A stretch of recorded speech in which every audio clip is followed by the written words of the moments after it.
just like, hey, claps to you, man.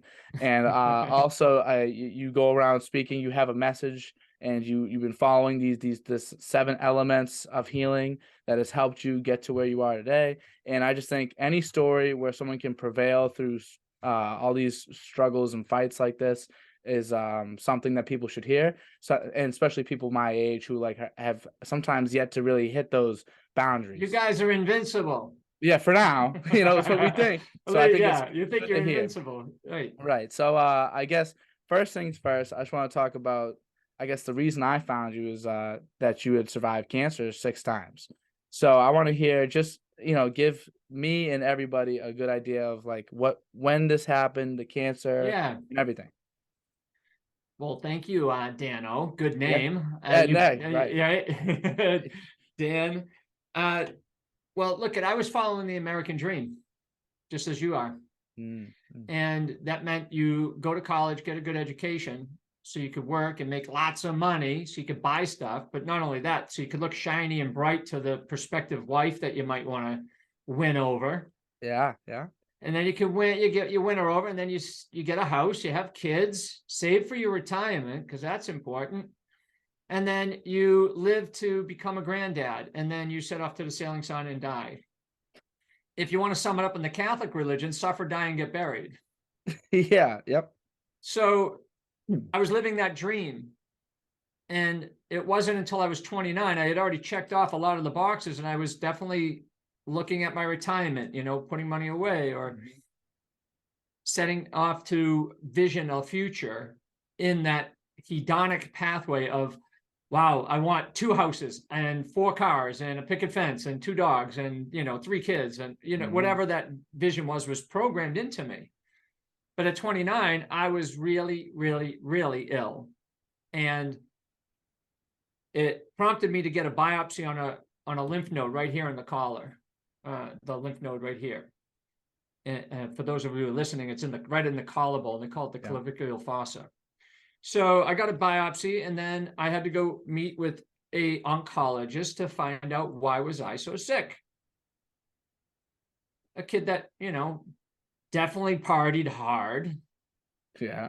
But also definitely was athletic and loved to eat, etc. So I'm in there, and Dr. Lawrence Cloud actually asked me a powerful question. So before actually saying anything, he asked me a question. Dan, how did such a young kid such as yourself get into the business of cancer? Interesting. So that was a beautiful question, because I turned it inward and I asked myself that question. And it showed me the ways that I was living an ignorant and arrogant life. Interesting. What does that mean? Ignorant of doing the things that I didn't think were harming me. I didn't know. I mean, just like you're 21. What do you think you know, but you only have 21 years of life, so you don't know some things. Mm-hmm. So I didn't know. I was ignorant. Okay, great. But I was really ignorant of my true authentic self. And we can get into that a little bit today about what that means. Yeah. And I was really arrogant because I knew I was doing things that were not in my optimal best interest or in the optimal best interest of others. In other words, it was my own selfishness that was the most important thing. Mm-hmm. And it really was.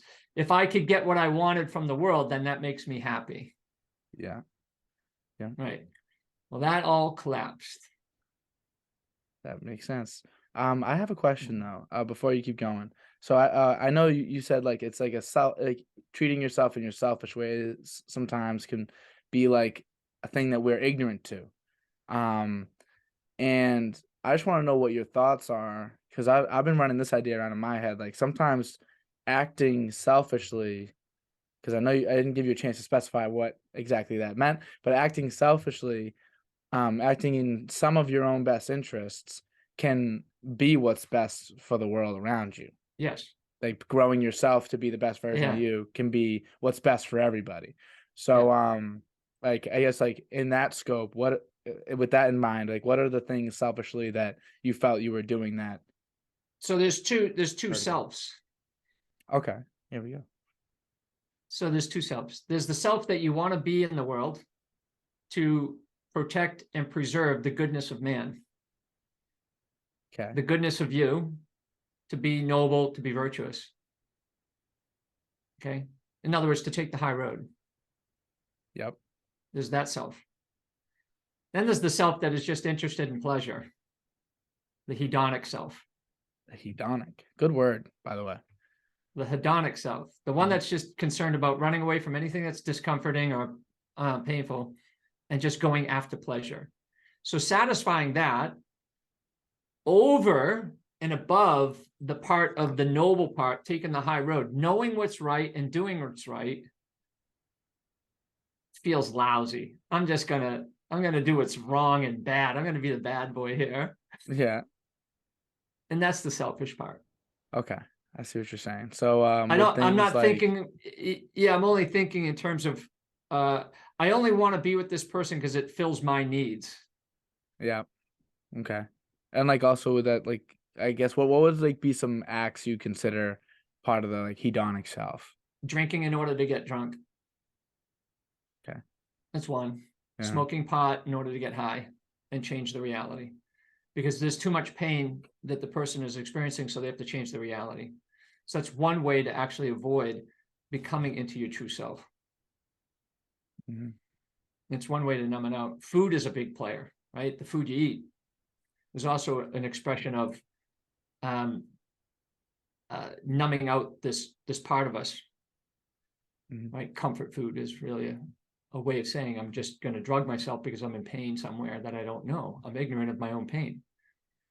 And so I'm just going to go along for the ride and do what everyone else is doing because it's normalized, right? So remember, we have a society that's been built on disease, dysfunction, and delusion, and denial of that is part of the delusion. Do you think that there's like a presence of pain, or could there be a lack of, I guess, sweetness, like in the things you do? There's a combination, sure. It could be both, because it could be a lack that you don't really feel the sweetness of life. Like when I wake up and I hear a bird chirp, it literally chirps through me. I feel the chirp. And when I see a squirrel pouncing for an acorn or they chasing each, I feel like my body, it wants to do that. Like I feel like I'm not connected. Yeah, that's the sweetness of life. Yeah, see, when I hear the birds chirp in the morning, I just shut my window. So maybe I should leave it open and let it chirp a little more. Allow them to come in. That's the beauty of life. That right there is the sweetness. The sound of a brook running, the ocean waves, the feel of a warm sunshine. That's the sweetness. Or the tenderness of human interaction. Like the connection between people. Just that is enough. Hey, that drives me big time. That's what I think. That I like to consider myself very happy. Like I love my life. I love where I am, and I think a big driver of that is connection with people. And I know people in my life that feel the same way. Just being with other people is what brings us energy. Yeah, the experience together, like life experiences together, Right, is a sweetness of life.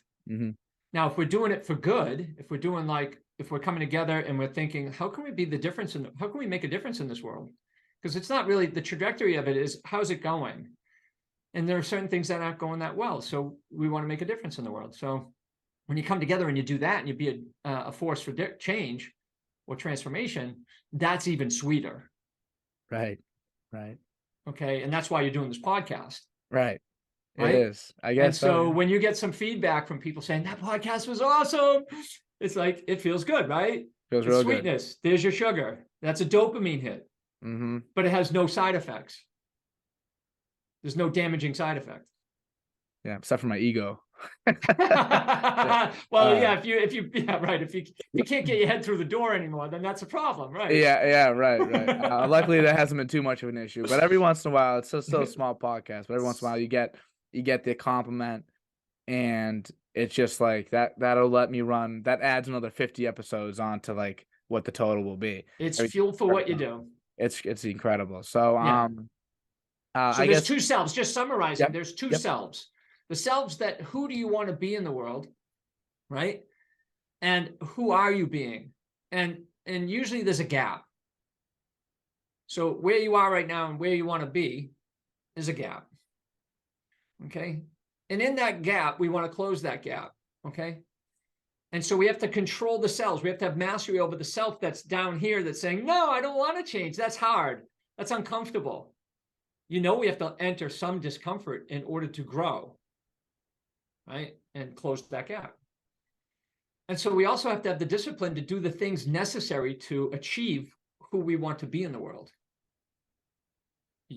So there's self-discipline and self-control. I have to say yes to what I want, who I want to be, and how I want to show up. Now, if I want to show up as a good human being, then I'm going to have to do things to show up as a good human being and show people what it means to be a good human being.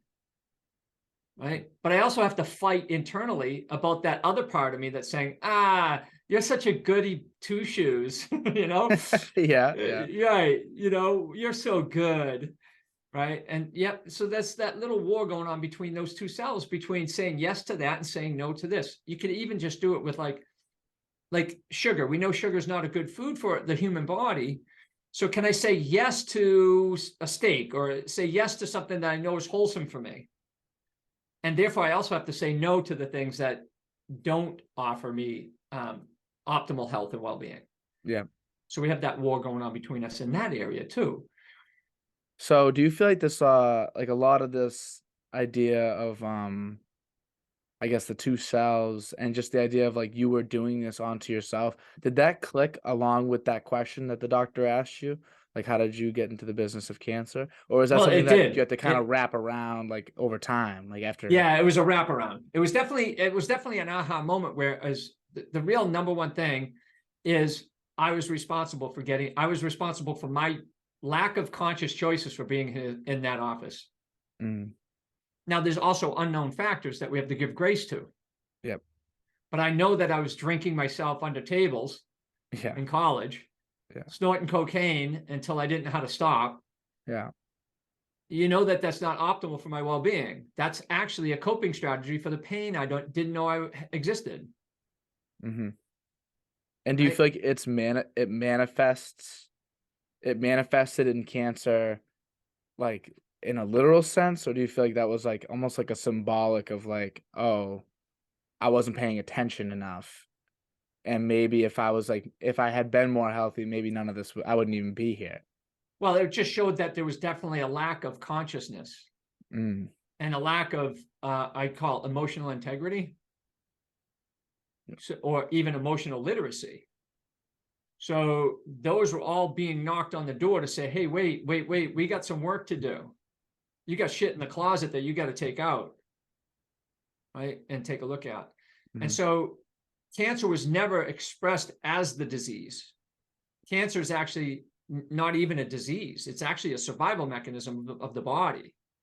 It's there to get you to wake up and take an honest look at yourself. So was your cancer seen as terminal? After the bone marrow transplant failed. Yeah. So although my bone marrow transplant nurse whispered to me that the tumor markers indicated a 12-month survival. Mm. And so they didn't say that. They said I had a 50-50 chance of living 5 years. Interesting. How many years ago was that? From the first day of diagnosis, it was 30 years, almost 29 years. But it was from the last time I had cancer. It's about 2000, so 23 years. Wow. So do you feel like, 23 years ago, that's longer than I've been here. Yeah. So, and I definitely feel distant from, like, let's just say my 10-year-old self. Do you feel distant from that guy that the final remission? Do you feel distant from that, or was it such a moment for you and such a big thing in your life that it still carries into today? So the attitude and the personality is still the same in some ways, but it's used for good. Yeah. It's used for life, Mm-hmm. rather than against life. Okay, I see what you're saying. So I guess I have had family members that have had cancer. I think my grandmother, forgive me if I'm wrong, Nana, rest in peace. But she beat cancer like 3 times. And she never ended up dying to cancer, but like she beat it like 3 times. And then I had an uncle who passed of cancer. I recently had someone on the podcast who had cancer when she was young, and now she's 21 1 years old. It's been like 10 years in remission. So I've had a decent amount of experience with it in Yes. my life, and I've Yeah. seen wildly varying results at different ages to different effects. Like my nana was a chain smoker, Yeah. so that made sense. But my friend Alex, who got cancer when she was 12, like what is she to do? So there's different outcomes. Some survive, some pass, and so I feel like with that all in mind, and I know like your idea being that it's something that is happening for you. You said like not happening to you, against you. With all those varying results, like how can you feel like do you feel like you can really put it under an umbrella of one, like it is happening for you, or do you think to some people it actually is like just a randomness almost? I'm going to suggest that our perception we go into that diagnosis or something like with cancer specifically, or any chronic degenerative disease. Mm-hmm. And we have it's neutral. The experience is totally neutral until you put a belief or a perception on how you want to perceive it. Okay. It's the individual that can perceive it in a certain way. It's not, and if you don't choose your way of seeing it, then you're conditioned in by your upbringing and your society, your education, and the culture that you grew up in. It's programmed in. How would you say, I guess in your case, how does like the mental battle compare to the physical battle that you had? Well, you can't separate them. That's a good point. That's a good point. This is where the problem is that our again, we're programmed in to see that they're different. Do you not feel as though they're different? They can't be. I explain that. I want to know. I'm All interested. right. So if you take an elite athlete and they put themselves through physical challenges, do you think it's a physical challenge or a mental challenge or both? Both, I guess. There you go. Yeah. Thank Yeah. you. You just answered my question. Yeah. But So what about like, well, let's just use a different example then. Like, what if it's say something is like, maybe not in the sense of fortitude, but is actually like fully like a mental challenge. Like if you're sitting still, it's yeah. easier to do the other way. If you're sitting still and you're Mhm. really thinking of Mhm. like maybe you're contemplating like your mortality, maybe you're trying to Yeah. think who you Yeah. are. Yeah. That can be a real mental battle without you having to move a muscle. I know, but your body's still experiencing something. Like in your brain, you mean? No, well, in the brain, it could be in your big toe. Okay. Your body is going to give you a sense. You can't separate them, so there is a sensation happening somewhere in the body. Okay. All right. There's no question that something's happening. So but what you're saying is relevant in terms of a concrete so-called mechanical view, which is your beliefs and perceptions are the mental part. Beliefs, perceptions, and feelings. That's sort of the mental attitude, right? Yep. And then there's the physical of like, oh, how do I deal with physically the surgery or the chemo or the needle going in my veins, or how do I deal with, the vomit that came about? That's a physical sensation, Mm-hmm. right? And then again, it's what's my mental perspective or perception of what's happening.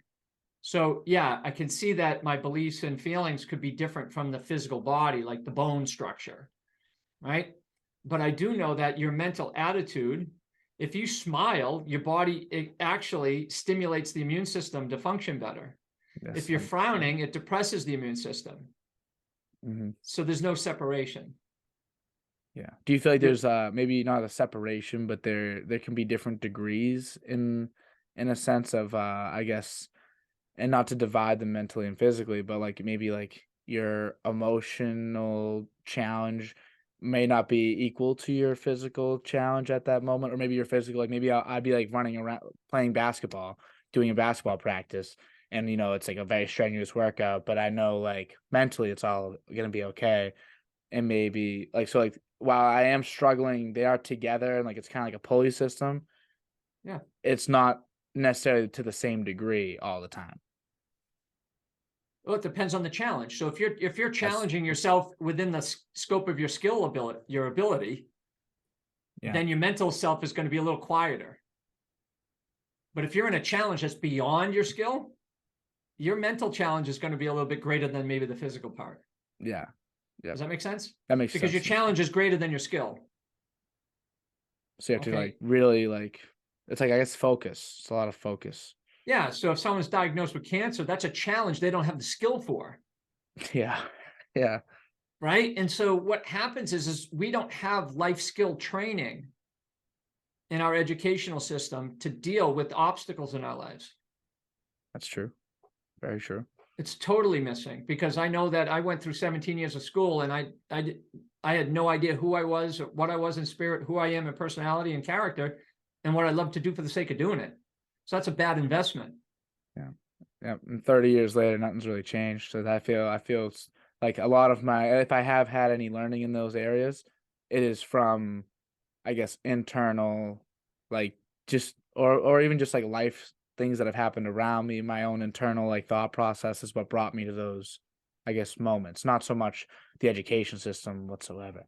Well, congratulate yourself on being able to recognize that you want to do some reflection so Yeah. that you can grow within yourself. But why isn't that in our educational system, right from breast milk all the way up till you graduate high school? Should be. Definitely should be.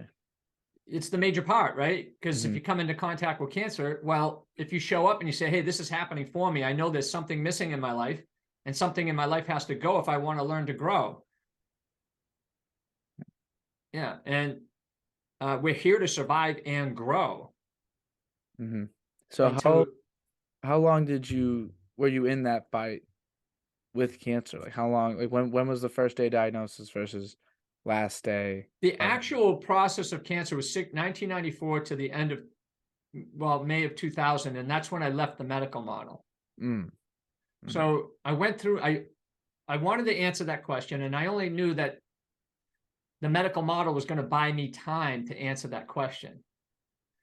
So I went in it with, oh, okay, I'm going to use this as a tool so I can figure out this question that I was asked and put some pieces together. And so that 6-year process, after that, I actually wound up leaving the medical model. And then I had to say, look, I'm going to live or die by my own terms, and I'm going to create a philosophy of life and love to follow.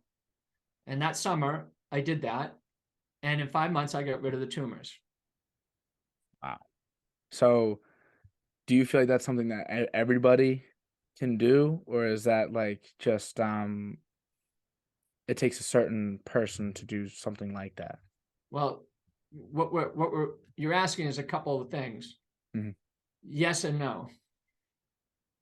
So yes, everyone can do it because they have to have their own why. Why am I doing this? Why do I want to do this?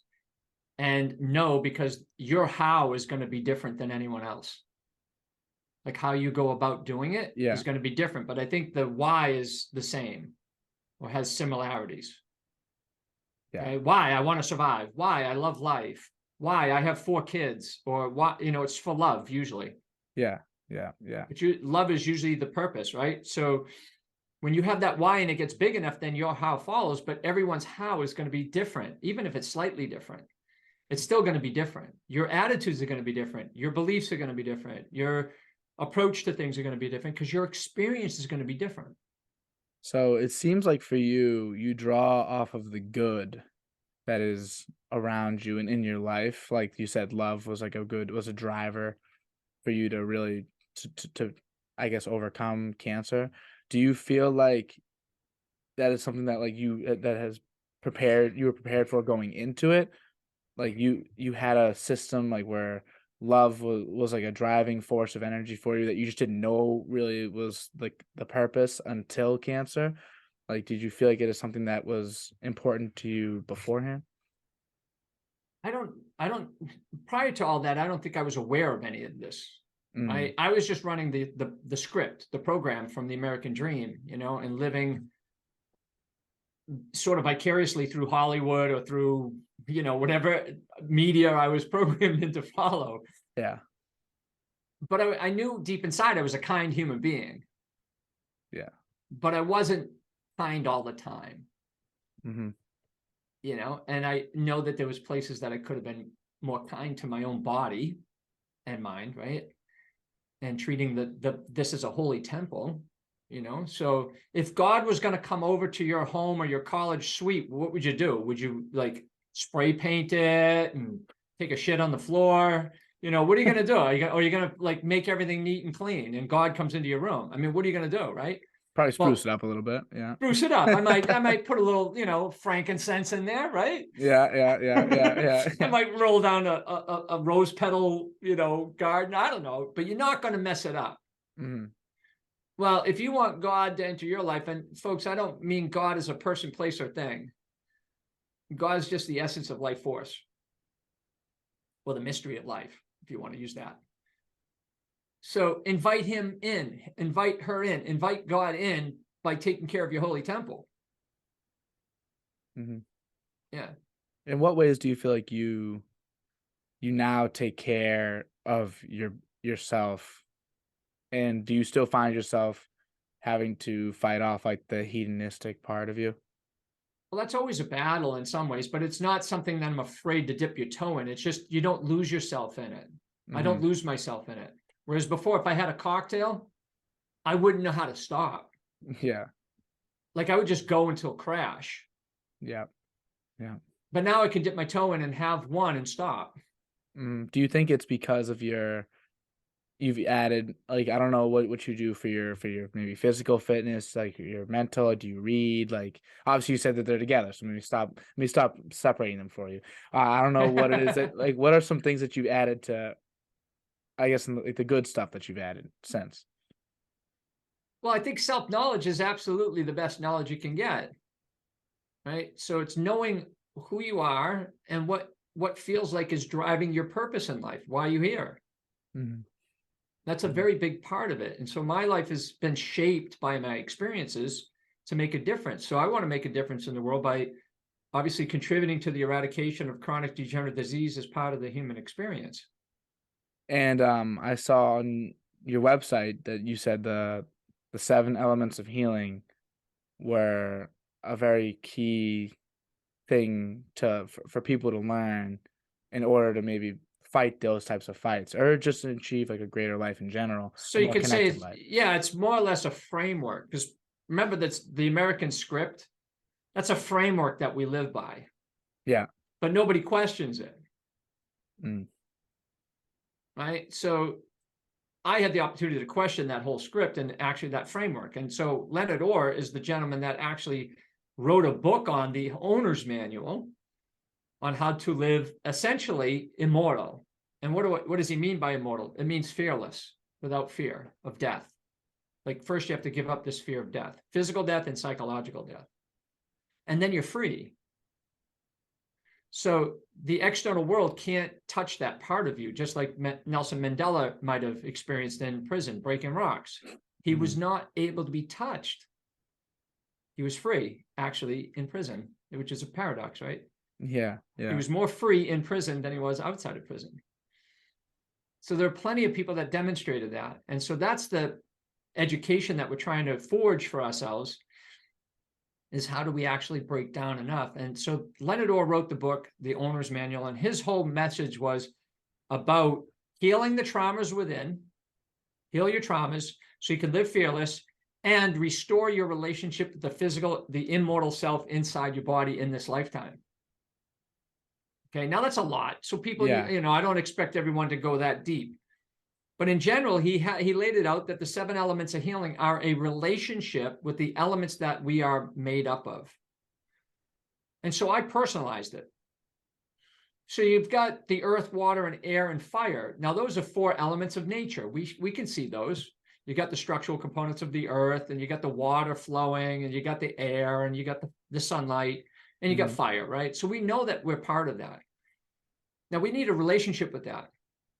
Now, if you're 21 and you're looking at the relationship we have with the earth, how is the earth doing? It's pretty messy. Could be better. Yeah. Just take a walk and you see all the trash on the side of the road. We're putting stuff in landfills, so we could be better, right? Mm-hmm. So that means we as individuals don't really have a good relationship with our own physical body, the earth element, which means our structure, the bones, right, not only the bones, but and mainly the digestive system. So the digestive system is one of the major players in our well-being. Even your gut instincts relies on a healthy gut. Otherwise, your gut instincts is going to be 50-50 at best. You know, well, my gut instinct says this. Well, yeah, well, you're going to find out, you know? Yeah. And so the more your healthy gut is, the more you can trust those instincts. So relationship with the digestive system, and the digestive system is a direct relationship with the microbial world. Okay. So the germ theory, as much as it's upheld as being something that causes people to become sick, that's not true. It's the sickness in the person that causes the germs to arouse from hibernation to help heal you. Okay. It's flipped. It's backwards. Remember, the American dream turned into the American nightmare. Everything's kind of backwards. So the germ theory is if you want to believe that germs cause illness, then you're disempowered. But if you think that germs are not, and we need a symbiotic relationship with the germs because they've been here before us, viruses, parasites, bacteria, molds, fungus, they were here before us. And we are an amalgamation of the bacteria world. So they're not here to harm us. Nature's not here to harm us. Nature wants us to live wild, natural, and free, and to actually reach our true potential. So that's what nature wants. Okay. Anything outside of that is trying to take you away from your natural process. So the earth element is a relationship with the microbial world for the digestive health and the structure of your bones and muscles and stuff. The water element is the circulatory systems of the body. Look at the waterways. Look at the water. It's full of plastic. It's full of hazardous waste. It's a mess. And so we have to take a look at our own internal circulatory systems, and they're probably a mess as well. So that means the blood system, the lymphatic system, your cerebral spinal fluid. It means if you feel emotional, you need to let those tears go because that's toxic if you hold them back. You got to let those go because that's the circulatory system. You got to let it go. Then you get the air element. What are we doing to the skies, and what are we pumping into the air? But then we look at our own self. It's the respiratory system. Our respiratory system needs to be functioning, and most people's breathing is well off. Okay, and so we need our breathing mechanism to get back online. And all the great saints, yogis, gurus, whoever, great grandmasters have always said the breath is the link between the mind and the body, the unseen and the seen. And I've done a conscious breath work for college kids. It was absolutely awesome. Yeah. Down at Bridgeport College in Connecticut. I feel a connection with breathing specifically. Like if you take a nice deep breath, you know, my dad always said if you're stressed out or whatever, you have like an obstacle ahead of you, best thing to do is take 3 deep breaths, not like really fully deep, just slow all the and way deep. in, all the way out 3 times. Yeah. And he's like, well, first tell me if you pass out, but then also if you don't, then tell me how much clearer the world is. And usually it's 95% of the time has helped me with whatever problems ahead of me. So I definitely Good. I'll work with you on the 10%. Yeah. There's still area for improvement. Maybe that's the other elements that I got to work on. We all need to work on that, and it's a very powerful element that people underestimate. And again, it's if you're feeling emotionally stressed, you can use the breath to change the physical reality. I mean, the emotional reality, excuse me. You know, so it goes 2 ways. That's why it's connected. But then you get the fire element, which is very interesting because that's the fire of transformation, totally. And that's the sunlight. It's sunlight. We need to live according to the sun cycle as best we can. We should be getting up at the sunrise, and we should be settling in to go to bed at sunset. And that's the statement: early to bed, early to rise, makes a man healthy, wealthy, and wise. Because you're in what's called the circadian rhythm of nature. And we are from nature. And anytime we transgress away from nature, we're going to pay the price physically and emotionally and mentally. And we're not going to achieve the success that we want. It'll just be fantasy. Yeah. Or And we'll that's live, or we'll live vicariously through someone else and become either jealous, envious and hatred, etc. that's very documented too, the idea of waking up at the sunrise, going to sleep around sunset. Obviously, some people are just awake a little longer, but it's just the idea of being in the sun as much as you possibly can Yes. be without burning yourself, people, Yeah, you got to be is smart. Yeah, is you got to. always good for you. That vitamin, those vitamins are key. It's more than the vitamin, though. It's well Yeah. more. There's a whole slew of things that are happening. I mean, we're thinking vitamin D, but there's even way more things that are more powerful than just the vitamin D. It actually, when you get up and you get outside first thing in the morning, you're setting every single cell's biological clock to the rhythm of nature. Yeah. And the thing that interferes with it is artificial light. Yeah, like the screens. Yep. Phones, screens, light bulbs, any artificial light.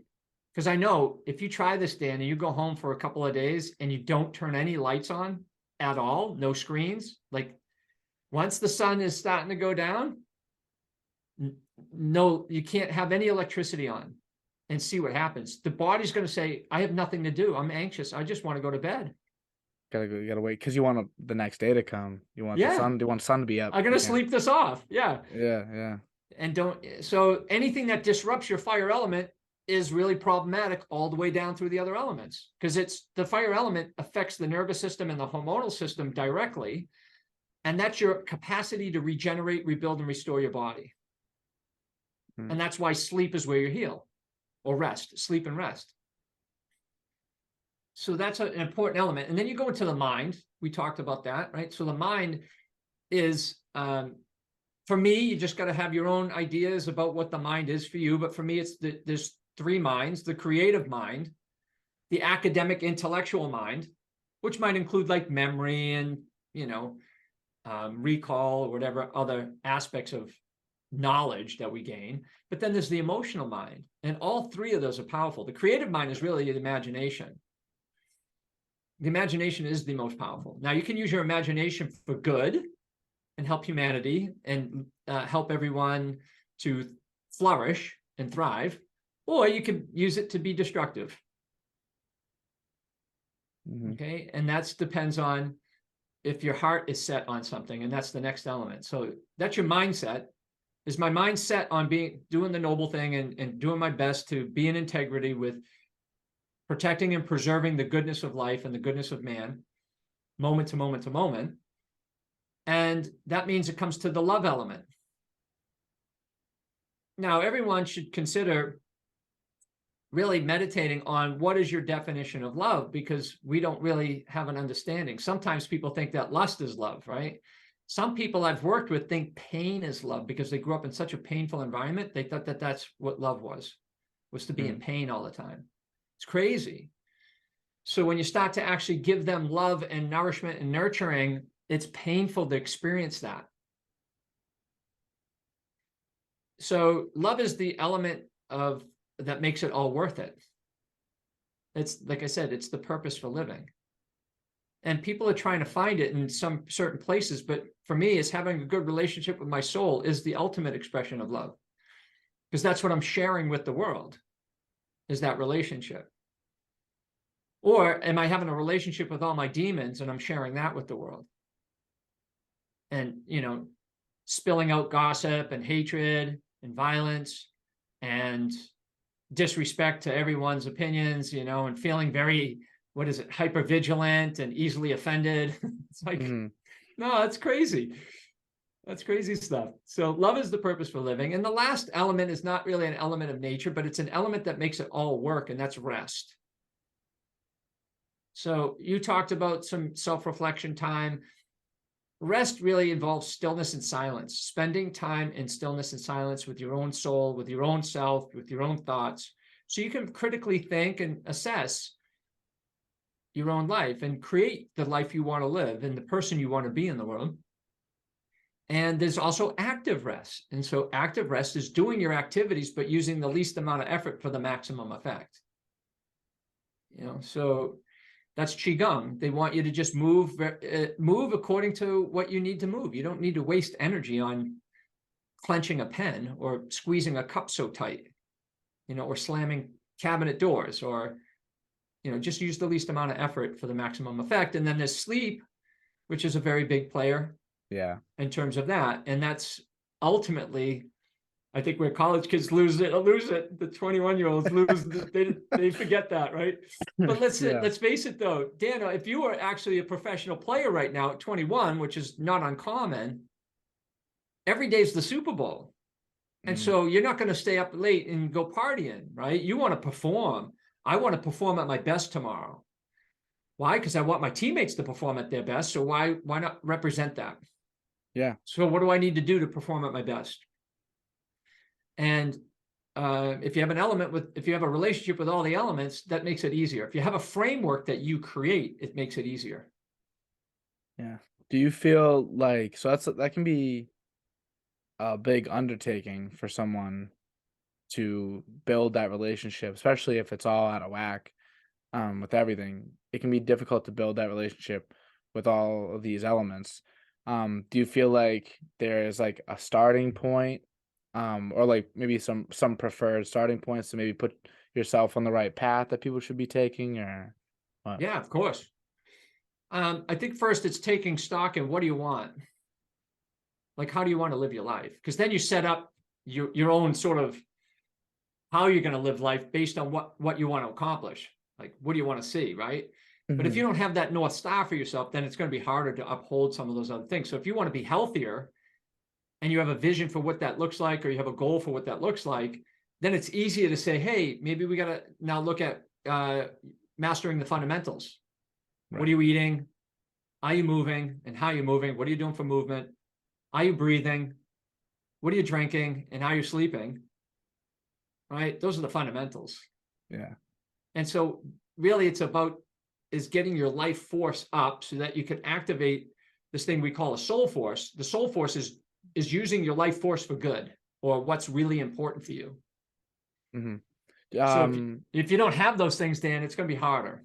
Yeah, I do think though that almost in line with something you said earlier about like the American dream, like the American script that has been written out for you. Something I definitely agree with you. It's like it's almost laid out in front of you, but it's like a failing formula. It's something that doesn't necessarily work for everybody. It's not really tying you with the things that matter. And like a lot of people will achieve that script and they never feel like the happiness. So it's not really what it's doing. Some people it does, but that's just by chance. Right. So some people, when they write down what they want, like I know I've had this issue in the past where like when I'm thinking what I want, I'm like, oh, I want a job that gives me money, and then I'm right back in that cycle.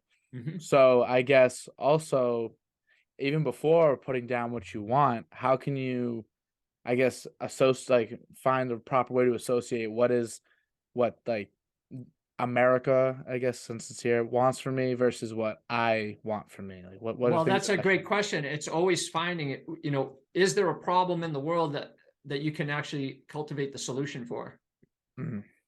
Right? And that'll give you purpose and meaning. So if you see that there's a problem in the world, that you see that you might be able to develop the skills and the character and the leadership to create the solution for, that's going to give you purpose and meaning. And that's a tremendous amount of soul force. But again, it comes back to, you're gonna have to manage your holy temple so that the energy is there. And we always come back to the fundamentals. You don't have to really have everything laid out, because guess what? When you're in action towards something, it's going to have room for change. Because it's not going to take the shape of a perfect ideal, right? You can't really create that in your own mind. Lord knows 25 years ago, I didn't put like Dan O'Donnell and I are going to be doing a podcast, right? Yeah, right. So, and I'm going to be talking about 6-time cancer survivor. That wasn't written down. So we have to be in action. And in action, we say, okay, this is what I want. I go after it. And then at the end of the day, you reflect. You say, hey, what went well today? Okay, what didn't go well? So what needs work? And what can I do better? And then let the flow of life almost help sculpture you too, rather than you have to always be like sculpturing and holding you might even get tunnel vision a little bit if you're so stuck on your own path, but you're not open to what's coming up. Now, I don't know if that made sense to some people, but really it's just get out there and start exploring what your interests are, and then do it with excellence. Do it as the best you can. Like go all in, and really apply yourself to engage fully in what you're exploring, so that you can get the message back, whether this really feels like it's a right fit for you, or you might need to pivot in life. So right now you find yourself, you do podcasts. This isn't your first one, as you said. You've done podcasts. You'll speak. You'll do, I guess, what you would say, you did breathing exercise, like help breathing. Yeah, that's one of the tools in the toolbox. Is I do lengthy conscious breathing sessions. So as a toolbox. You have many of these, I guess, ventures that you're taking, and that's like you making the world better. What are some other ways that you're spreading this message and spreading this, I guess, just this connection that people should be having with themselves? There's only one way. You got to be the exemplar. You have to live it. And so you don't have to specifically spread it in any direct manner. It's just that when you walk into the gas station to hand the clerk some money, you know that you appreciate that person for being there, that you're grateful, thank you. And you're doing that with your own energy. And the person that's in line, or the homeless guy's asking you for something, and you cut through the chase and you ask them for connection, because that's what they want. They don't want money, they want a connection. So money's a secondary thing, or you see something a piece of trash on the side of the road, and you go by and say, shit, I should pick that up. You stop, you pick it up, and you dispose of it properly. That's the exemplar. So there's no real specific way. Everyone's going to have their own idiosyncratic way of expressing the goodness in them. But can you do that everywhere you are, moment to moment to moment? Right. Every day, everywhere you are, can you do that? And the only way you're going to do that is if you slept well the night before. Right. And you ate well, and you didn't, you didn't go out and you didn't drink a pint of beer and a pizza with your buddies at 10 o'clock at night. Yeah. Because now you're running on hormones. Now, granted, young kids have a lot of hormones, so they think they can bounce back. But what you're doing is you're giving yourself either a punishment for your future self, or you can give yourself a gift for your future self. What would be that gift? Well, if I sleep now and I'm rested and I actually make the world a better place tomorrow, that's a gift to my future self and my future kids. But if I'm lackadaisical and I slip up, well, that's not a gift. That's a punishment in some ways to yourself. And to the next person. Because why? You might be not well rested, and you spill a cup of coffee on your best friend's leg and it burns them. But you wouldn't have thought that it was because you didn't sleep last night. You would be thinking, oh, it just happened. No, it didn't happen. Yeah. You weren't in your best. You weren't at your best. Yeah. So those are small things. But other ways I do it is just one-on-one coaching is what I do. Right. And heroic performance, life coaching. So performance, it's just like this, Dan. If you get into, if your car needs mechanical repair and you go to your mechanic, would you want that person at their best, performing their best mechanic? Ideally, yeah. You would, right? Yeah. How about a pilot flying? Definitely, ideally, yeah. Okay, sure. Great. Be that person. Be a pilot.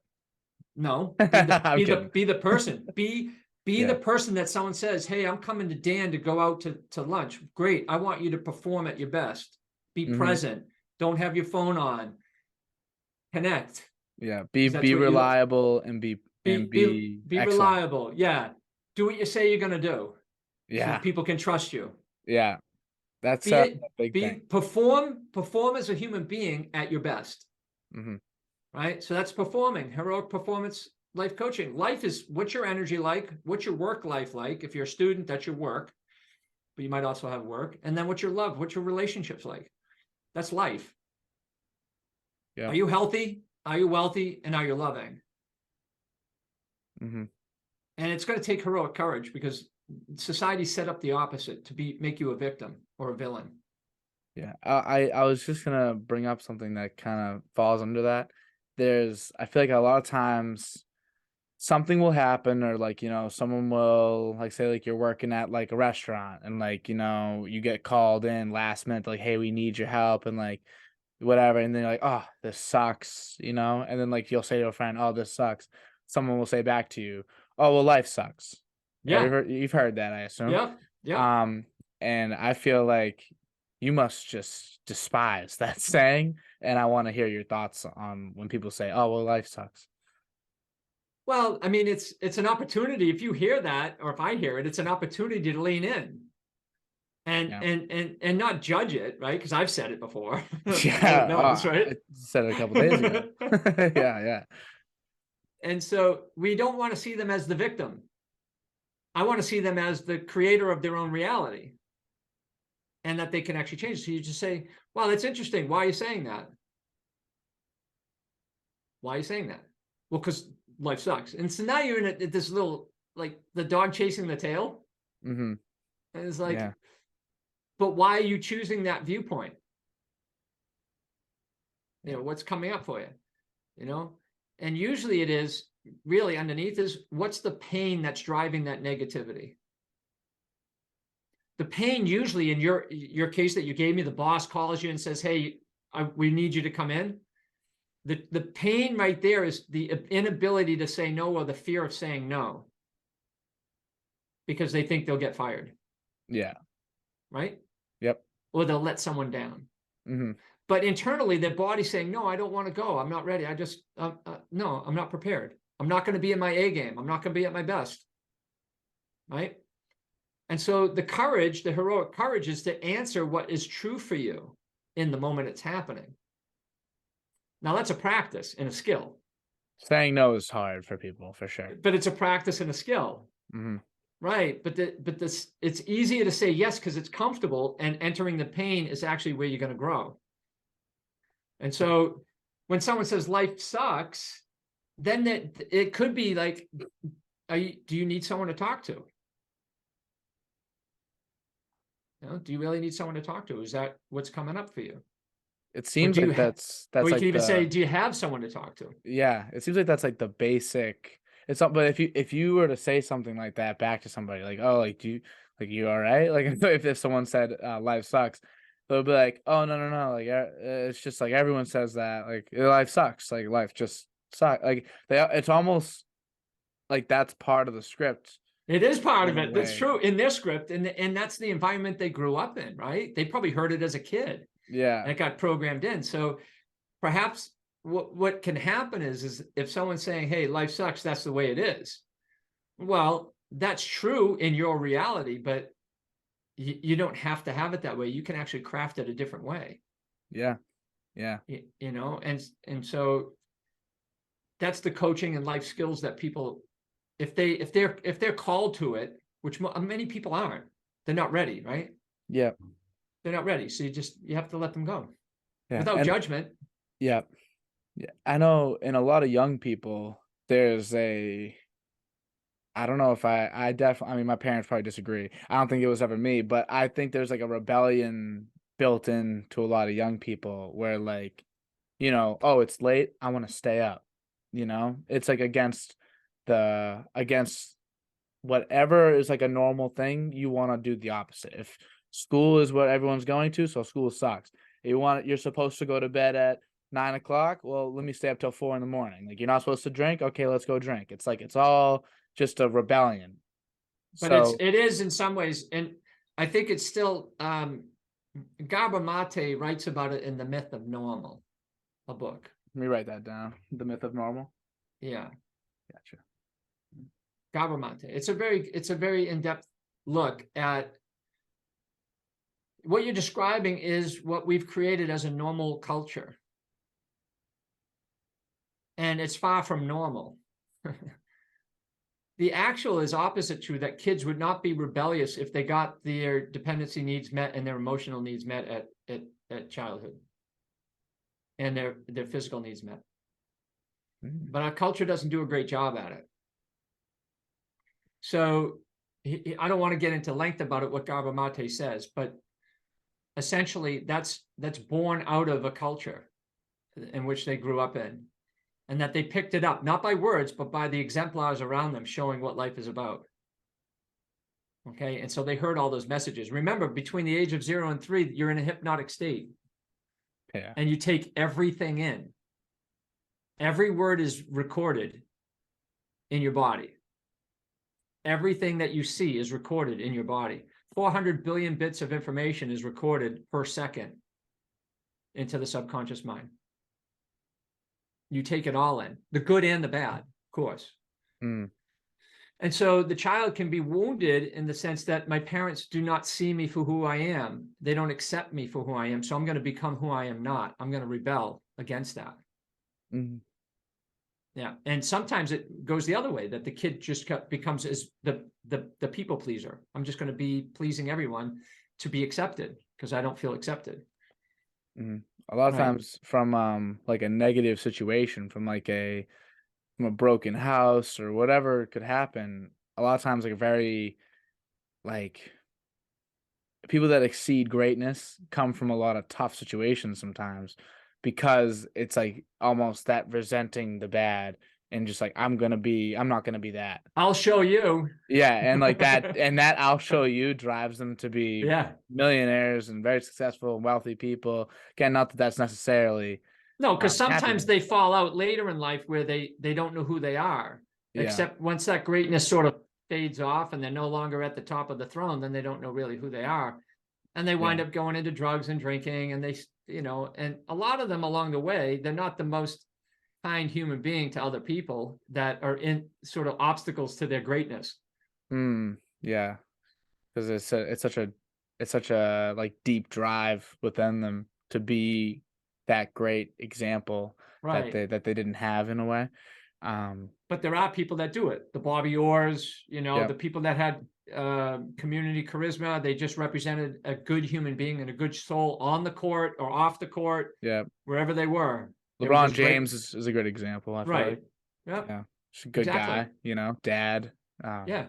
Like I think he built a school, Yep. just doing what he can, and I feel like that's important for people to see, because that wasn't always available as well. It's like you said, a lot of times when you build up like this, like say it's like an athlete or a superstar or whatever, a new movie star that you want to be, it can turn into like this envy and like this like negative thing. But if you're looking up to like the correct people and to people that are really making an impact outside of themselves and also being very giving, it will make you giving, because if you want to be like that, then Yeah. you'll be that way too. And if they're humble, then you'll feel humble. It's like you're just surrounding yourself with the aspects of life that you want to have. Yes. And that's what we call who's your hero? Who's your real hero?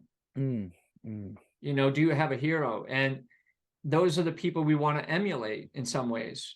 But we can have false gods, Yeah. and they take us down the wrong path. And I think the media and celebrities and all that can be really misleading Mm-hmm. in terms of down the wrong path. But in terms of what you're saying is you appreciate people that have a integrity to their character. Yes. Yes. And For sure. that's the heroic path. The hedonic path's the opposite way in many ways. Mm. It's lying, cheating, lustful. It's like manipulative. It's victimizing. It's villain. So, but what you're saying for yourself, at least, and probably a good majority of your listening audience is they're actually saying, hey, what does it mean to be noble? I don't think I even have the upbringing that representative. So I don't really know. So I'm rebelling against that because I want to be a better person for the world. Right. That's the one way it can manifest. It's just this world is such a different. This is what the one thing that makes it hard for having like a framework like the 7 elements, or like a religion to go by, or whatever your like someone's thing may be. It can be very difficult to present to people, because there's everyone's world experience is just so vastly different than other people's, that it can be hard to like even communicate properly what the message is. I feel like we speak very similar languages. Like when you saying something, I understand what you're saying and it makes sense to me. So it'll be easier for me to maybe do some of these things and follow like the 7 elements, build my connections. Someone may just not understand like what it is that you're saying. They might think that it's like, oh, this is craziness, like whatever. Like, It hasn't happened. really, That's the beauty of the elements. really, because it all makes sense to everybody because it's nature. And it's like it's It's very not grounded. telling you how to live. It's telling you what you are. Right. Right. Well, I assume there's got to be some people that just are like, yeah, but I'm not going to do that. Yeah, well, that's their choice. They can, of course, they're gonna Right. say that. They're Right. like, no, this is my model. Like, I'm gonna drink on Friday and Saturday nights, and I'm not gonna give up my beer, and I'm not gonna. And like, that's cool, but just know you're creating your reality down the road. Hmm. And that's cool. Move Yeah. on. Do you settle in any sense in any of these connections, or do you really do everything in all these areas to like is perfection like what you're striving for? I guess is like a way. Well, perfection is a strong word. I think people, you can't hit perfection, right? Right. You can aim for it, but Hmm. I think we all have ideals to aim for, knowing that we're not going to hit them. Yep. Okay. And so you do the best you can on any given day, because I'm human and I wake up differently every day. And life throws at you certain things that you didn't plan on.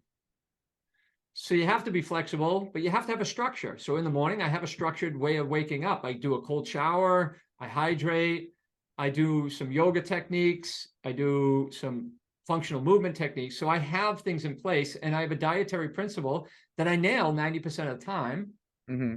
85% of the time, 90%, whatever. Hmm. My sleep is really important. So I try to be consistent with that. 7:30, 8 o'clock, 6:30, 7 o'clock, I'm starting to do my PM shutdown.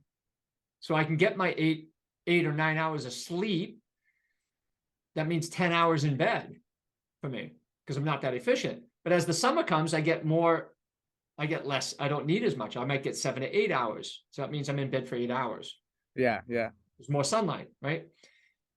And water, I go down the street to the spring that's coming right out of the mountain, and I get my water. Really. Yeah. Yeah. Right. And the other day I just got 4 turkey eggs and 2 goose eggs. Really. Yeah. So I know I Fun. know a lot of where the food comes from in the farm, and Yeah. I have my own principles. Air element, I did my breath work this morning at 4:30. I was waking up, so I did some conscious breathing. And the fire element, sunshine. So got to get out there sometime today. Yeah. Yeah. I mean, you got And those then, nice windows, so yeah, right. Thanks. Yeah. yeah. Yeah. But it's different when you get out there, though. Yeah. And It then is. And then I have a coaching session. I have coaching sessions. I'm doing the podcast. So that's my work element. I'm a heroic coach and a wise sage. So I'm filling those roles throughout the day from my mind. I'm creating a 8-week program for my niece is going to go on a journey about heroic life coaching, heroic Oh performance wow. life coaching. So she's going to Wow. go with me, and she's going to do the 8-week program. That's awesome. That's really cool. And so, yeah, she's a Spartan. Me and her did a Spartan race last December. Wow. Wow. Yeah. Good for her. Yeah. She's Wow. 23. She's your age. She's in your group. Incredible. 24. Yeah. Wow. And so she's full on. And then, so my days are filled with the elements, whether I like isolate, like say this is the element I'm working on. In any particular case, it's not true. And then you just gotta you gotta tune your instrument up every day, right? If you're gonna be a Yes. musician, you want to tune it up before you perform. Yep. Everyone's going to do that. So your instrument is your body and your mind. So if you're going to wake up and you're going to perform as a great human being, a good soul, you want to tune up the instrument, and then you want to tune in to what's important to you. Like what's really important today, and when you do that, you can't have a bad day. Life can't suck.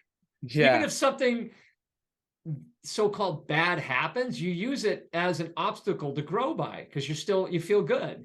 Mm-hmm. You're like, oh, I can take this on.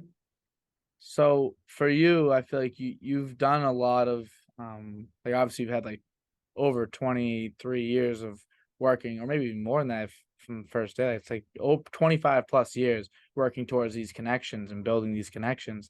Exactly. Do you feel like, oh, I guess a better question is, what are your goals today going forward? Like, what are the ideals you're striving for now, 25 years into this? So that's a great question. I think right now there's two things. One, I could die knowing I succeeded. That's awesome. That's ideal. Like I already succeeded because I overcame a major obstacle that no one really ever gets to do. Yeah. And the life lessons and the growth that I had as a human being in that process is success. So I think now the next success is, how do I bring that to more people? Mm-hmm. Like, how do I serve humanity with that experience and with that knowledge and with that wisdom? That will be the next success. So by just being with you today and listening and talking and discussing these very important topics, especially for the youth, the people that are Yeah. going to run the world, Yeah. you guys get to shape the world. Reaching out to you guys, reaching out to anybody that I can, and then working directly with individuals. Now, that's a loose goal, right? So the bigger goal, of course, is how can I make a difference in someone's life? Essentially, I wake up and I'm like, first of all, how can I make my life healthier, wealthier, and more loving today than I was yesterday? Mm-hmm. It's a pretty simple principle. If you ask that question, how can I be healthier today? What do I need to do to be more creative and bring that into the world today? Or who can I serve today? Right? And then love. It's like, any interaction I have today, can I befriend that person? Yeah. Can I just see them as a friend or a lost friend or a lost aunt or a lost uncle or someone? Mm-hmm. And so then the next thing is, how do I coach people to do that for themselves? Yeah. Because look at the most greatest experience in life is doing what you didn't think you could do and doing it. And I've already done that in many ways. Yeah. But now the second greatest feeling for me personally is helping someone else do what they didn't think they could do. Yeah. Because you need a mentor, you need a coach, you need a community of support to make it happen. So, this year I'm doing a whole rebranding on my website, and that's the goal this year, is what I call the year of the upgrade. The year of the upgrade. Year of the upgrade. So upgrade your health, upgrade your environment, make it beautiful, put some art like I have back here. Yeah. Put some art up, I love art. Love art. Yeah. Make your space beautiful in any way you can. Upgrade your clothes, upgrade your reading material, upgrade your community, just upgrade. So I'm upgrading my work area, which is the Heroic Performance Life Coaching. And so that's going to be branded by June. I think we'll get it all done. So, and then I keep learning, baby. Just, you got to keep learning. Got to keep learning. I'm a life learner. I love to learn. And that's why, another reason why I think I love to do this podcast. I guess two more things. I want to ask you one more question, and then I'm gonna let you just say a couple things, I guess, on like where people can find you and all that. So don't think this is the end. But my last question to you is, so my viewers are around my age, 21. Some are like, I guess, as low as 16. Some can be like 25. I guess I got some 30 plus in there too, but mostly around the age of 21. So I know it's hard to pick one, but it might not be the most important thing, but what is an important thing that you want to spread to us 21-ish year olds? Wow, that's a great question. So I think one of the things that's probably going to be the most painful is you're 100% responsible for your life. Yeah. Always comes back to that. And I don't mean that it's not a co-creative process, though. It still is a co-creative process. Okay, because we're co-creating today. Yep. But I'm 100% responsible for how I show up. Right. And so everybody listening, you guys are 100% responsible for how you're going to show up in the game of life. So that's the best thing I can suggest. And if you're really stuck with that, reach out. If you're in doubt, if you're in trouble, the most powerful thing you can do is ask for help, or ask for guidance, or ask for mentorship or something. Invest in yourself. Invest in yourself. You are responsible, and invest in yourself. Yeah. Hey, I might have to write those down. I'm gonna, when I go back through and I'm editing all of it and making it look pretty, I'm gonna write those down, and I'm gonna put them on my wall. maybe I'll do that so I can wake up every morning, invest in myself, and know that I'm responsible. Yeah, me and my niece laugh about it because I say, if you're spending money to invest in yourself, it's the best money spent. Yeah. It is. So I guess one last thing, just can you tell everybody who's still listening, honestly, if you're still listening, also clap it for you. Yeah, right. Way to Good go. job. Thanks Good for the job. journey. Thank Yeah. you. And but where can people find your work, and what are you looking to do going forward? Whatever. What is something people should say? I think what they should do is go to my website, danhegerich.com. That's Dan Hegerich, Hegerich.com. And you can go in there, you can see the so-called information about me. And remember, that's going to be upgraded, like, totally overhauled. Yeah. If you remember, in June, send it to me, and I'll try. I'll that's re-blast great. it back out. If you can so remember good. that, I'll I'd send you love the to. upgrade. Yeah, I want to see the upgrades, and I don't want to forget about it either. So I'll try to keep in mind too. I'll try to remember as well. Okay, I got it on the piece of paper right here.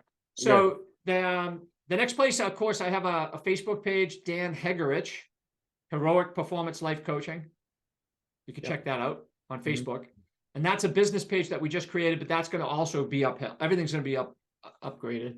And you can follow that. And I do have a podcast, Do the Cure. Do the Cure. The acronym CURE. It's an acronym. So Do the Cure. It's on all the major podcasts. And the whole idea is that that's going to grow as I revamp myself this year. Yes. Okay, Part of the upgrade. So I'm not doing a lot of podcasts, but I'm right now because I want to revamp it first. Yep. And then we'll grow into it. And lastly, if anybody wants a 15-minute discovery call, shoot me an email at danhegerich@gmail.com. Yeah. All right. Just shoot me an email.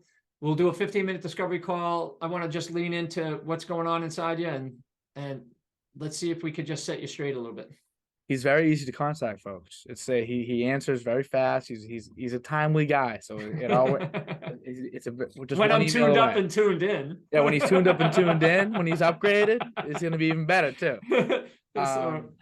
But yeah, I just wanted to say thank you very much for doing this with me. I had a great time. I think I learned a lot more today than I have in any of my podcasts. So yeah, thank you very much for coming on today. Absolutely, Dan. It's been a pleasure, and I love personally, I love hanging out with the youth that are consciously evolving. I'm trying my best. Yeah, and I think my audience is too.